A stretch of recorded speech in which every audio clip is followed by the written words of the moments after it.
Welcome back. Well, if you have a garden, you've probably come across some pests munching on your harvest or destroying all your hard work.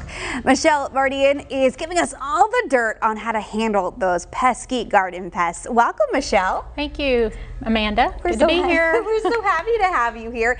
So, Michelle, you're a second-year backyard gardener, but I know you're humble, but you have more than 20,000 people following you on your journey on Instagram.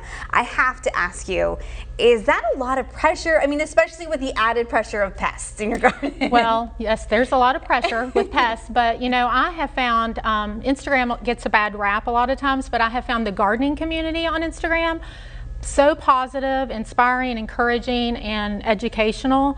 It's just been really wonderful to connect with all the gardeners, especially as a new gardener. And I've worn so many hats as a caregiver through the years, caring for, I'm a registered nurse who cared for patients in the hospital, my family, elderly parents, and now, last year and now, I have found myself learning to care for plants in a garden. And I just find gardening so therapeutic. It's a wonderful way for me personally to connect with the creator of the world, of this earth that we've been given to steward. And so it's just very therapeutic for me. And yeah, it's been a really interesting journey. Yeah, I'm sure it's been such a whirlwind. I mean, I found you on Instagram and I started following you, and you're right, the community there is amazing and so inspiring, and everyone lifts each other up. And that's why I asked you to come here, because I've been following, and I know that you had some pests in your garden this summer. So your goal, I know, it was to not use any pesticides. So what tools did you use?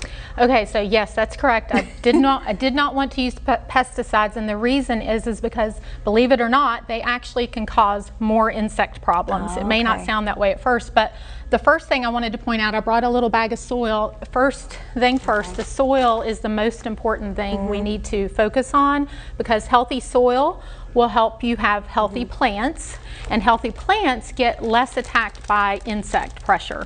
And I'm still working on learning how to have healthier soil, so obviously I had a lot of pest pressure this summer, but that's the main thing first. And pesticides actually destroy our ecosystem in the garden. Insecticides, pesticides, it can affect the microbiology of the soil, it can affect the pollinators that come into the garden. So I want to try, I'm not judging other gardeners that don't, but I want to try not to do that, because I'm trying to get a healthy ecosystem in my garden. And the tools you were asking about. So first, my eyes, I've learned that my eyes, I wrote this down so I'd remember to say my eyes, it's the first thing that a gardener is learning, is to observe. And it probably is very helpful for me, being a nursing background, I'm observing with all of that. And so observing your plants, if you start noticing holes in the leaves, or frass, which is the excrement of the insects, if you notice little droppings, if you notice blossoms falling off, first you want to get your pruners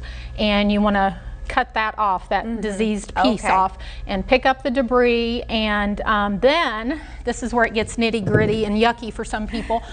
I found these tweezers on Amazon. They have been really good this whole summer, because the next thing you want to do, you get rid of the bad part of the plant, you want to look for that insect. And so I was able to use these a lot this summer to just pluck the insects off.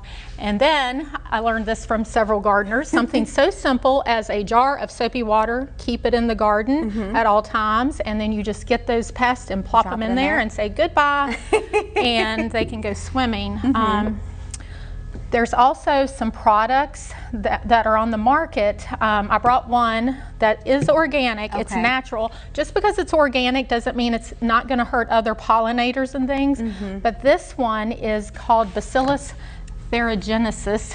Let's call it BT. That's what most people call it. It's always a tough name. And this, it is a natural bacteria that is in the soil, and it's very targeted to specific pests. So it doesn't hurt the pollinators, it's non-toxic to animals and pets and people, but it targets like caterpillars and larvae, anything in the larva stage. So I used this a lot this summer with the caterpillars on the brassicas, the broccoli, and all that. And then there's a new company called Arbor. This is available at Walmart. It's a bioinsecticide. It's just minerals, plant. It's all natural, so it helps with several types of pests. But this one I got at Greenbrier Nurseries here locally. Oh, locally, we love so that. that's nice, and it's already in a container. You just spray it. You don't have to mix it. So that's really helpful. All right, so I think we're running out of time. Is that is that right, producer? Okay, we're running out of time. You have so many good tips and tricks.